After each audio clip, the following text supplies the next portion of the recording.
오늘도 오직 하나님께 소망을 두며 예배하신 여러분들을 사랑하고 축복합니다.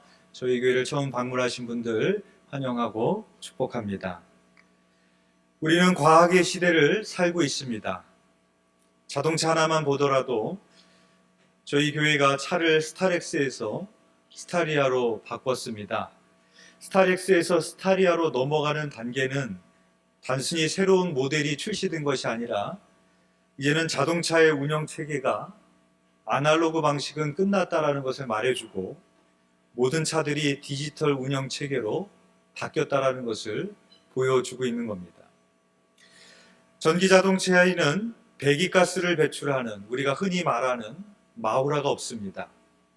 그러니까 전기 자동차는 차가 단순히 업그레이드 된 게 아니라 차가 내연 기관에서 전자 제품으로 바뀌었다라는 의미입니다. 고속도로를 운전할 때 내가 졸음 운전을 하는 것보다 AI 기능인 자동차의 반자율 주행 기능으로 차가 알아서 가게 하는 것이 더 안전합니다. 이제는 차가 하늘을 날아다니는 드론 택시도 상용화가 될 날이 얼마 남지 않았습니다. 자동차뿐만 아니라 AI 인공지능은 이미 우리 일상생활에 깊숙이 들어와 있고 지금 세계는 달과 화성을 탐사하기 위하여 앞다투어 우주선을 쏘아 올리고 있습니다. 그런데 우리는 첨단 과학 문명의 시대를 살아가면서 과학을 맹신하는 풍조가 생겼습니다. 여러분 오해하지 말고 들으시길 바랍니다. 저는 정치의 이야기를 하려고 하는 것이 아니라 요즘 많이 사용되고 있는 말에 대해서 언급하고자 함입니다. 요즘 후쿠시마 오염수 배출 문제로 온 나라가 떠들썩합니다. 저는 오염수 배출이 안전한 것인지 아닌지 그 이야기를 하려고 하는 것이 아니라 제가 지적하고 싶은 부분은 과학을 믿으라라고 말하고 있는 부분입니다. 여러분, 과학이 믿음의 대상이 될 수 있을까요? 갈릴레오 갈릴레이가 1609년에 망원경으로 하늘을 봤습니다. 무엇을 발견하였는가? 목성에 4개의 위성이 있는 것을 발견하게 됩니다. 이게 무슨 의미인가 하면 그때까지만 해도 세상 사람들은 모든 천체는 지구를 중심으로 돈다고 믿었습니다. 이것을 가리켜 천동설이라고 부르죠. 근데 목성 주위를 돌고 있는 4개의 위성을 발견한 겁니다. 그러니까 적어도 목성만큼은 틀린 말이 되는 것이죠. 천동설을 주장했던 사람 중에 아리스토텔레스라는 사람이 있었는데 그 당시에 아리스토텔레스는 지식인들 사이에서 그냥 진리였습니다. 그런데 이때 지식인들은 다시 생각하게 됩니다. 아리스토텔레스가 무조건 진리는 아니구나. 그리고 갈릴레오 갈릴레이가 지구가 태양 주위를 돈다는 지동설을 발견하게 됩니다. 그렇다면 갈릴레오 갈릴레이 발견과 주장은 100% 옳았는가? 갈릴레이는 목성 주위에 4개의 위성이 있다고 그랬는데 그 이후에 13개가 있다라고 밝혀졌고 그리고 지금은 79개로 밝혀져 있습니다. 갈릴레이의 발견은 위대했지만 갈릴레이도 틀린 겁니다. 갈릴레이도 진리가 아닌 것입니다. 물질을 이루는 가장 작은 입자는 무엇인가? 100년 전까지만 해도 원자라고 생각했습니다.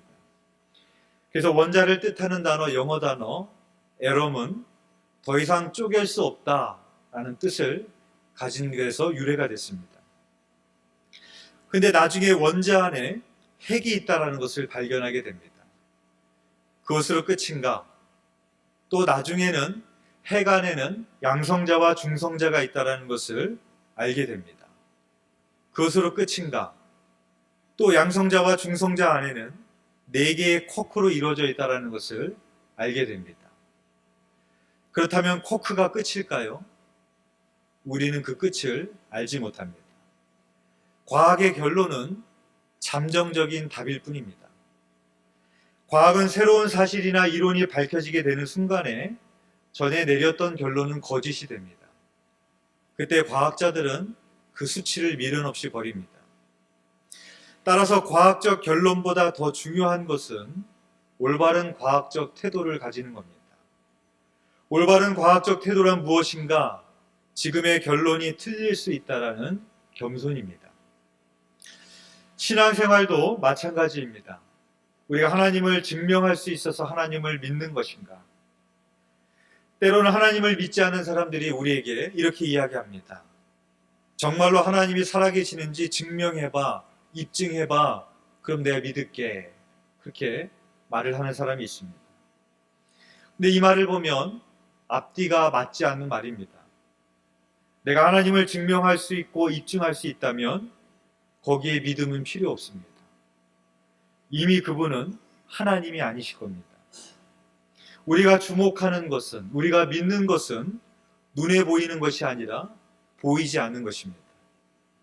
입증할 수 있기 때문에, 증명할 수 있기 때문에 하나님을 믿는 것이 아니라 하나님이 우리에게 은혜로 믿음을 선물로 주시면 보게 되는 것입니다.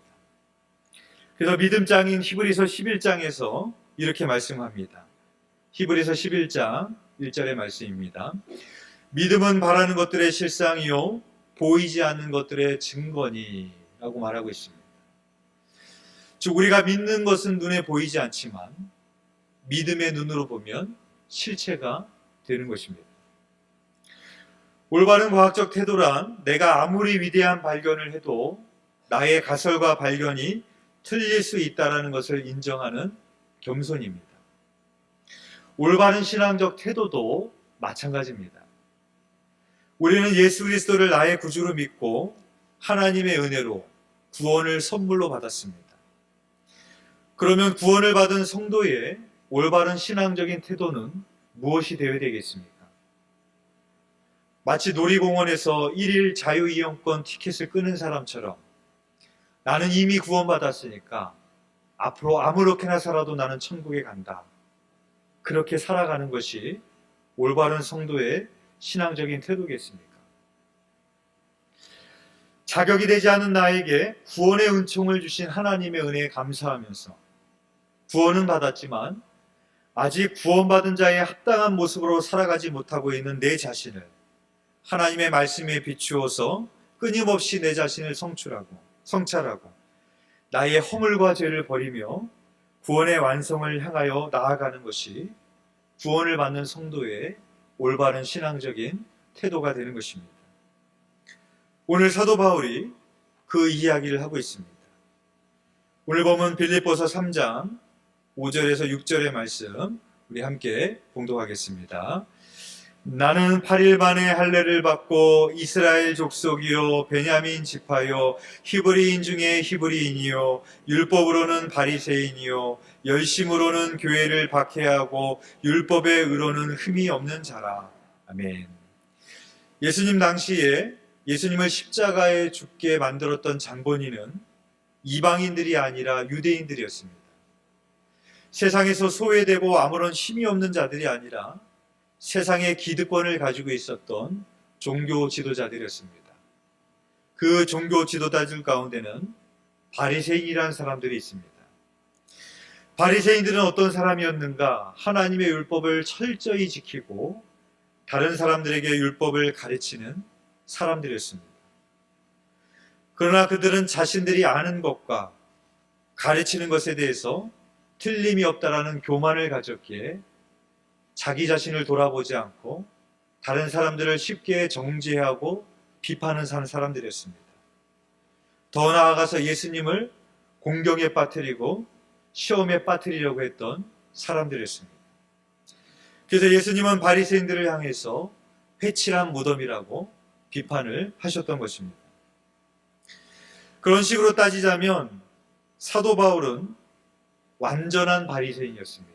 히브리인 중에 히브리인이요 율법으로는 바리새인 중에 바리새인 사람이었던 사람이 바울이었습니다. 그러나 바울이 다른 바리새인들과 다른 점이 있었다면 다메섹에서 예수님을 만난 이후에 내가 그동안 자랑해왔던 모든 것들, 내가 그동안 알고 있었던 모든 지식들이 잘못되었다라는 것을 겸허히 인정하고 받아들일 수 있는 바리새인이었다라는 것입니다. 그래서 바울은 이렇게 말합니다. 빌립보서 3장 7절에서 8절의 말씀 우리 함께 읽겠습니다. 그러나 무엇이든지 내게 유익하던 것을 내가 그리스도를 위하여 다 해로 여길 뿐더러 또한 모든 것을 해로 여김은 내 주 그리스도가 예수를 아는 지식이 가장 고상하기 때문이라. 내가 그를 위하여 모든 것을 잃어버리고 배설물로 여김은 그리스도를 얻고. 아멘. 과학자가 위대한 발견을 합니다. 그것은 위대한 지식이 되고 위대한 발견이 되고 그것을 세상에 자랑하려 할 것입니다. 그러나 누군가 새로운 발견을 하게 되는 순간에 내가 발견한 지식은 그냥 배설물처럼 버려집니다. 그렇다면 이 세상에서 가장 위대한 발견은 무엇이겠습니까? 가장 위대한 지식은 무엇이겠습니까? 영원토록 변함없는 지식은 무엇이겠습니까? 사도 바울이 이렇게 대답을 하는 겁니다. 예수 그리스도를 아는 지식이 가장 고상하기 때문이다. 여기서 고상한이라는 말은 가장 탁월하다라는 그런 의미입니다. 따라서 예수 그리스도를 아는 지식이 가장 탁월하다라는 겁니다. 이 세상의 어떠한 위대한 발견도 어떤 위대한 지식도 우리를 편리하게 해주고 우리를 즐겁게 해줄 수 있지는 모르겠지만 그 지식이 하나님을 알게 해주지 못합니다. 그 지식이 우리를 영원한 생명으로 인도해 주지 못합니다. 오직 예수 그리스도를 아는 지식이 우리로 하여금 하나님을 알게 해주고 우리를 영원한 생명으로 인도해 줍니다. 그래서 바울은 내가 예수 그리스도를 얻기 위해서 내가 그동안 자랑해왔던 모든 것들, 그동안 내가 확신했던 모든 지식들, 나의 경험들, 나의 철학들, 나의 모든 견고한 진들을 다 무너뜨리고 나는 예수 그리스도에게 복종한다. 그 모든 것을 배설물처럼 여긴다라고 말하고 있는 것입니다. 여러분, 배설물이 뭔지 아시죠? 이 말의 의미는 인분, 음식의 찌꺼기, 쓰레기 이런 의미입니다. 세상에서 가장 빨리 버리는 게 배설물입니다. 한 번은 TV에서 연예인들이 대화를 나누는데 무슨 대화를 했는지 이런 대화가 오갔습니다. 화장실에서 이를 볼 때 변기에 물을 언제 내리냐 이런 이야기를 또 하더라고요. 근데 어떤 연예인이 나는 변이 나오는 순간에 동시에 물을 내린다 그렇게 이야기를 하더라고요. 왜 그런가 하면 화장실에 냄새 날까 봐. 우리는 보통 다 이를 본 다음에 내리잖아요. 근데 그러면 냄새가 나니까 나옴과 동시에 나는 물을 내린다. 그렇게 대답하는 것을 봤습니다. 여러분 중에 배설물을 보관했다가 버리시는 분이 계십니까? 배설물을 버렸다가 다시 찾아오시는 분 계십니까? 가장 빨리 버리는 게 배설물이고 가장 미련 없이 버리는 게 배설물입니다. 근데 사도 바울이 가지고 있었던 출신과 환경과 지식과 스펙들은 버리기 쉬운 것들이 아니었습니다. 왜냐하면 우리가 그토록 갖기 원하는 것들 아닙니까? 그러나 바울은 예수 그리스도를 만난 이후에 내가 예수 그리스도를 얻기 위하여 나는 오히려 그러한 것들을 배설물로 여긴다라고 말하고 있습니다. 왜 그렇겠습니까? 예수 그리스도를 얻기 위하여 내가 자랑하는 것들, 내가 그토록 갖기 원했던 것들이 예수 그리스도를 아는데 도움이 되기보다는 오히려 장애물이 될 때가 많기 때문에 그렇습니다. 그래서 바울은 내가 예수 그리스도를 아는 지식을 위하여 나는 오히려 그것을 배설물처럼 여긴다 라고 말하고 있는 것입니다. 어느 여인이 유명 백화점을 경영하는 부자와 결혼하게 됐습니다. 어느 날 그 백화점을 경영하는 부자가 자기 아내를 데리고 자기가 운영하는 그 화려한 백화점에 데리고 갔습니다. 그리고 그 여인을 향해서 여보, 여기 있는 물건 중에 당신이 가지고 싶은 거 다 가져가시오. 그렇게 말하는 겁니다.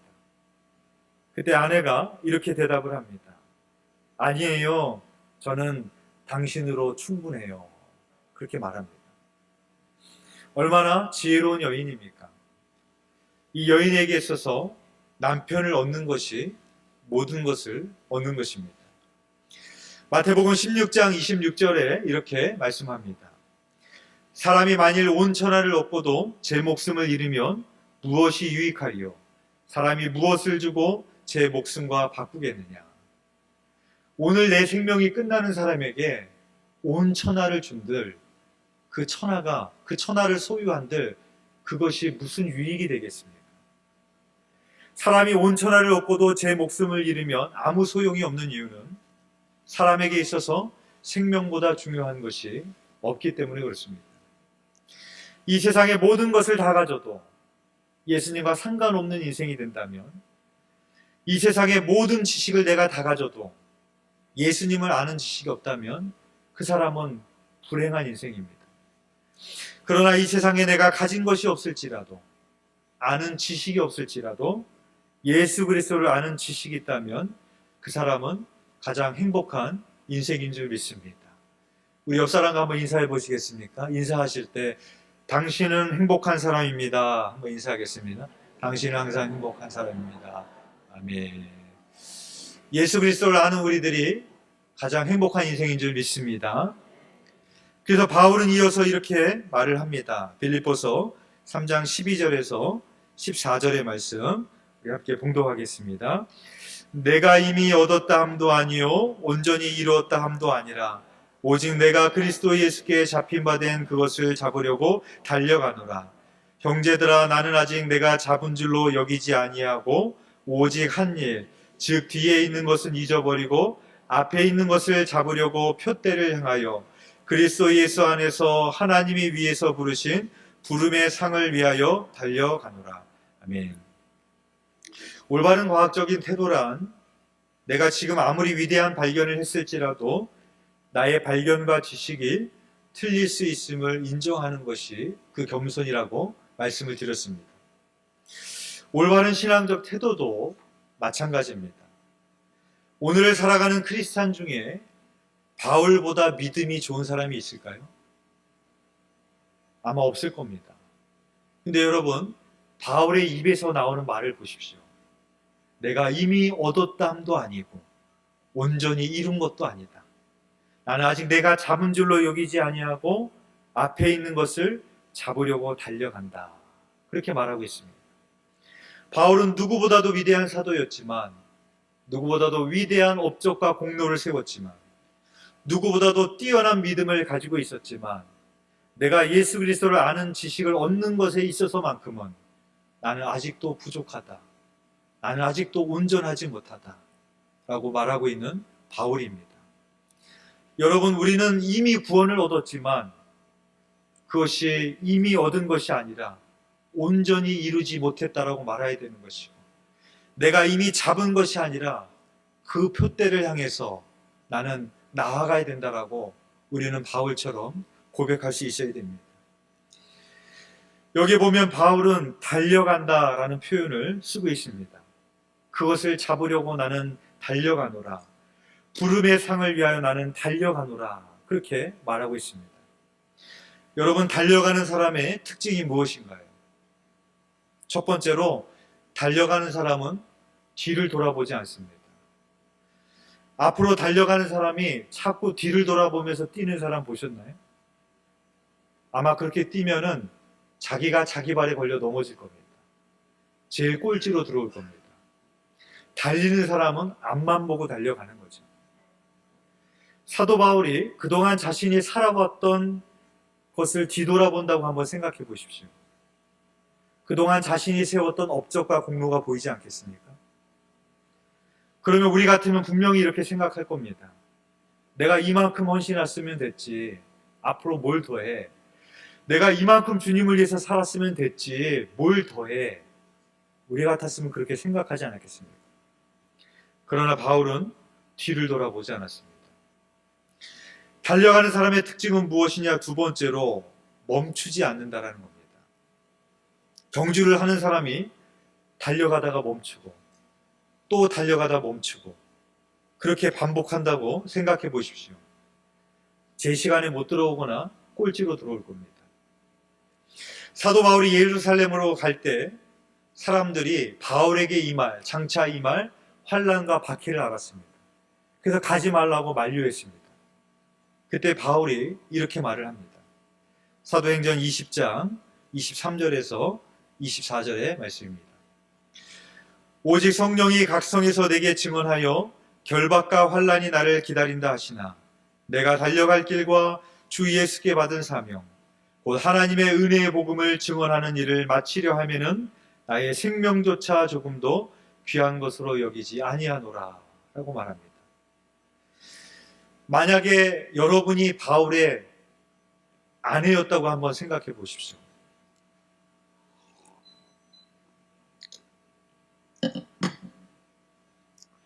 물론 바울은 결혼을 안 했죠. 그런데 여러분이 바울의 아내였다고 생각해 보시고 그 당시 이 말을 하고 있는 바울 옆에서 이 말을 직접 들었다고 생각해 보십시오. 여러분이 바울의 아내인데 가지 말라고 사람들이 그러는데 내 생명조차 조금도 아낀 귀한 것으로 여기지 아니한다. 그럼 여러분이라면 뭐라고 말할 것 같습니까? 남편에게. 우리라면 이렇게 말하지 않겠어요? 좀 그만해 좀. 이 세상의 사역자가 당신뿐이야? 당신만 목사야? 당신만 선교사야? 이제 좀 지긋지긋하다. 나도 참을 만큼 참았다. 우리가 바울의 아내라면 그 말을 들었다면 우리 그렇게 말하지 않았겠어요?